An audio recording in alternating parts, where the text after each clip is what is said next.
ቲክቶከር አዶናይ ያልተጠበቀ ክስተት ዛሬ በሩጫ ላይ ያሳየው ተግባር በርካቶችን አነጋግሯል። ምን ነበር?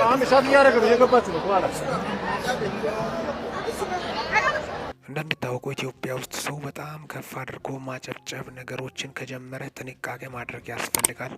የኢትዮጵያ ሕዝብ ለማንሳትም ለመጣልም በዛው ልክ ነው። በጣም ከባድ እንደሆነ በርካቶች ከዚህ በፊት የህይወት ተመክሯቸውን ሲያጋሩም ተስተውሏል።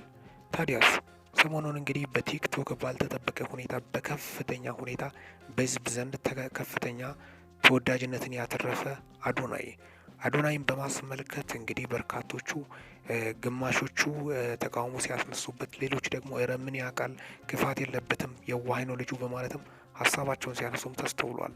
ታዲያ ዛሬ በታላቁ ሩጫ ላይ እንግዲህ አጠር አድርገን ስናይ በጋርድና በተለያዩ ሰዎች ሲንቀሳቀስ ተስተውሏል።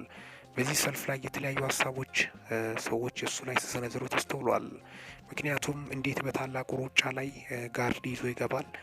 ከገጠር መጥቶ እንግዲህ እንደዚህ አይበስልም፣ መቼ ነው የሚበስለው? በማለትም የተለያዩ ትችቶችን በከፍተኛ ሁኔታ እሱ ላይ ሲያነሱም ተስተውሏል። ምን ነበር የተፈጠረው? እስኪ በሰልፉ ላይ ጋርዱ ደግሞ ሰዎችን ሲያመናጭቅ ነበር። ይሄ ሁሉ ግን ይሮጣል ወይስ ይራመዳል ነው? አዶናይ በእርግጥ መልካምነት አለው፣ በዛው ልክ ደግሞ ትውልድን ይዞ እየጠፋ ነው በማለትም ሀሳባቸውን ያነሱትም አልጠፉም። ሌሎች ደግሞ እንዳው አዶናይ ምንም ጥፋት የለበትም ሌሎች ስለሚቀኑበት ነው በማለት በከፍተኛ ሁኔታ አዶናይን ደግፎ ሲከራከሩም ተስተውሏል። ግን ጥንቃቄን ማድረግ እንደሚያስፈልግ ደግሞ ሌሎች ከህይወት ተመክሯቸው ከዚህ በፊት ሴሌብሪቲ ወይም ታዋቂ ሰዎች የነበሩት ሀሳባቸውን ሲያጋሩ ተስተውሏል። ሌላው ይቅርና ታሪኩ ዲሽታጊና ወይም ታሪኩ ጋንኪስን ማየት ይቻላል። ዛሬ የት ነው ያለው? አለ ወይ በህይወት እስከ ማለትም በርካቶቹ ሀሳባቸውን ሲያነሱም ተስተውሏል።